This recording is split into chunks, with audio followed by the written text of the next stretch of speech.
Assalamualaikum warahmatullahi wabarakatuh. Anak-anak, hari ini kalian akan belajar tema 1, subtema 2, pembelajaran 3 dan 4. Silahkan kalian persiapkan buku kalian halaman 65.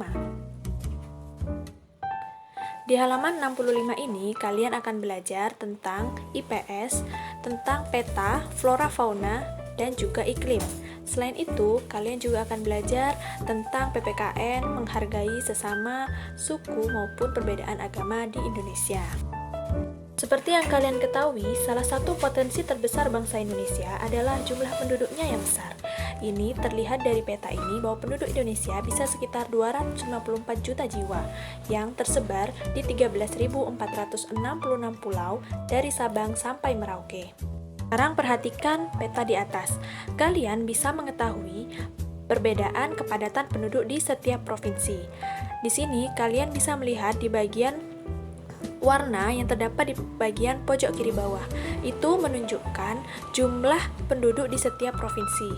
Kalau kalian perhatikan, yang paling banyak penduduknya itu yang berwarna merah, menunjukkan di Pulau Jawa. Sedangkan yang paling sedikit itu warna hijau paling atas sendiri kurang dari 10, itu terdapat di Papua. Kepadatan penduduk di Indonesia tersebut melahirkan berbagai ragam suku, bahasa, agama, kepercayaan, dan adat istiadat.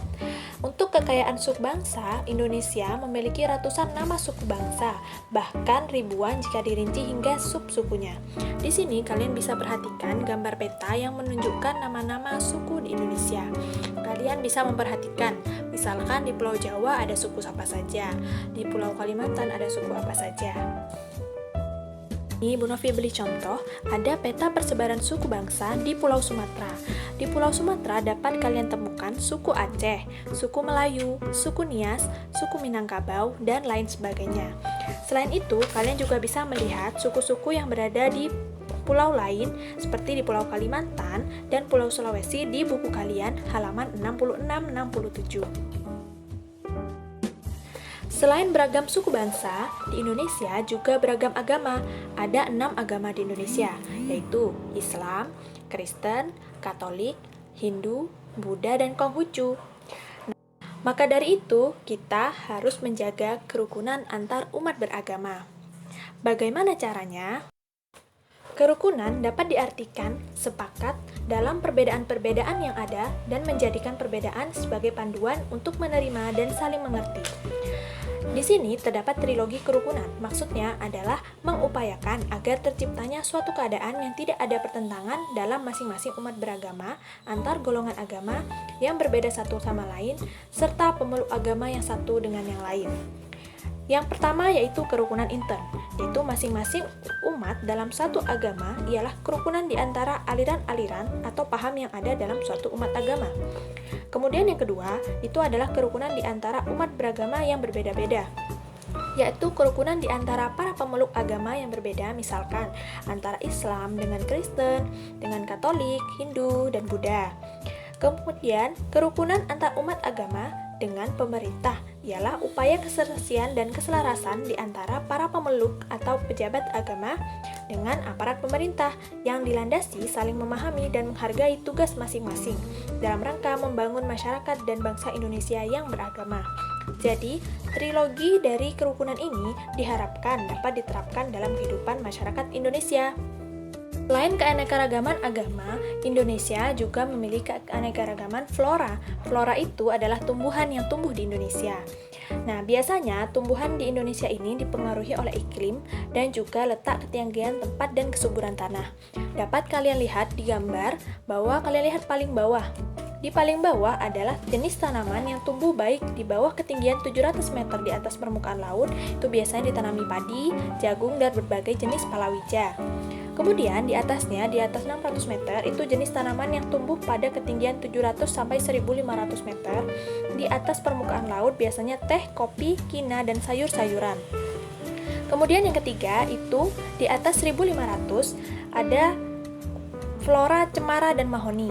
Dan paling atas sendiri, yaitu jenis tanaman yang tumbuh di atas ketinggian 2500 meter di atas permukaan laut adalah semak dan lumut. Sekarang, keanekaragaman flora berdasarkan jenisnya. Yang pertama, itu hutan bakau. Hutan bakau ini biasanya tumbuh di daerah yang landai, daerah pantai-pantai. Biasanya untuk mengurangi abrasi di sekitar laut. Kemudian yang kedua, itu ada hutan musim. Jadi hutan musim ini pada musim hujan tumbuh subur, sedangkan pada musim kemarau dia daunnya meranggas. Yang ketiga, itu ada sabana. Sabana itu adalah padang rumput yang sangat luas diselingi dengan semak belukar. Kemudian yang keempat ada hutan hujan tropis. Hutan hujan tropis itu adalah hutan yang terdapat di daerah tropis dan memiliki curah hujan yang tinggi. Dan yang terakhir ada hutan rawa. Hutan rawa ini biasanya berada di pantai timur Sumatera, di daerah Kalimantan Barat, dan di pantai Kalimantan Tengah. Biasanya tumbuhannya berupa beluntas, pandan, dan ketapang. Sekarang kita lihat dari persebarannya. Nah, di sini persebaran flora yang ada di Indonesia itu dibagi menjadi 3. Yang pertama, di wilayah bagian barat itu di Pulau Sumatera, Kalimantan, dan Jawa biasanya berupa hutan tropis.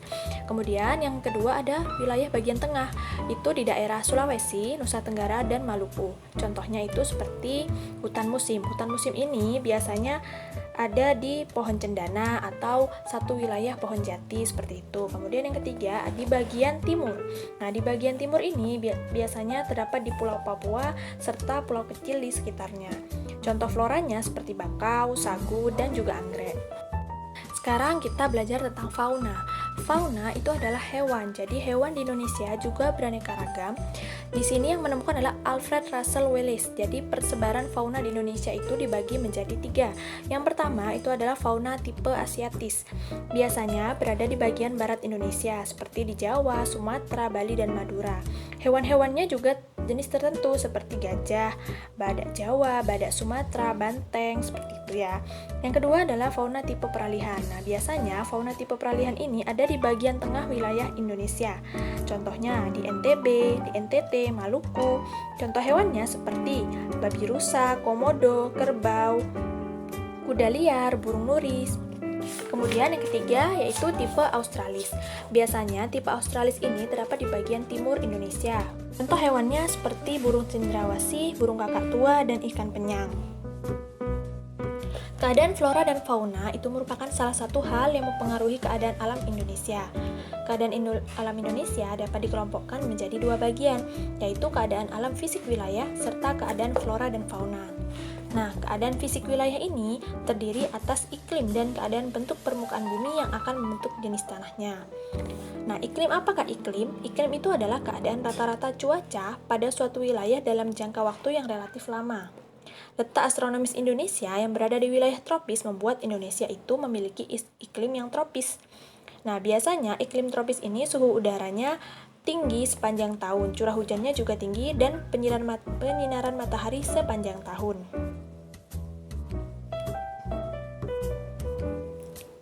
Ada 3 iklim, yaitu iklim musim, iklim laut, dan iklim panas. Kalian bisa baca ketiga jenis iklim tersebut di halaman 82. Sekarang kita belajar tentang kenampakan alam. Nah, kenampakan alam ini adalah sebuah bentang alam yang terjadi dengan sendirinya, misalnya gunung, danau, dan teluk. Nah, biasanya kenampakan alam ini ditandai dengan beberapa contoh. Yang pertama adalah pegunungan. Pegunungan ini adalah rangkaian gunung yang sambung menyambung satu sama lain serta punya ketinggiannya lebih dari 500 meter di atas permukaan laut. Kemudian yang kedua adalah dataran tinggi. Nah, dataran tinggi ini punya tinggi 600 meter di atas permukaan air laut. Kemudian ada juga dataran rendah. Bedanya kalau dataran rendah ini ketinggiannya 0 sampai 200 meter di atas permukaan laut. Kemudian ada pantai. Pantai ini adalah wilayah perbatasan antara daratan dan perairan. Dan juga selain itu ada juga laut. Laut itu adalah kumpulan air asin yang menggenangi sebagian besar permukaan bumi dan memisahkan daratan menjadi beberapa pulau dan benua. Yang keenam adalah teluk. Teluk adalah bagian laut yang menjorok ke daratan. Nah, biasanya teluk ini berbentuk melengkung hampir mengitari perairan laut. Selanjutnya ada sungai. Sungai ini adalah aliran air yang besar yang berada di wilayah daratan. Hulu sungai ini berada di dataran tinggi atau gunung dan bermuara di laut atau danau. Yang terakhir ada danau. Danau itu adalah genangan air yang sangat luas yang dikelilingi oleh daratan. Contoh danau yang luas adalah Danau Toba di Sumatera Utara. Alhamdulillahirrahmanirrahim, kalian sudah selesai mempelajari subtema 2 pembelajaran 3 dan 4. Sekarang kalian, Bu Novi punya tugas, kerjakan di buku lat. Kalian tulis hanya abjadnya saja, tulis di buku latihan, difoto dan dikumpulkan di classroom ya. Hanya 5 soal. Tulis abjadnya saja, jadi ABC-nya saja.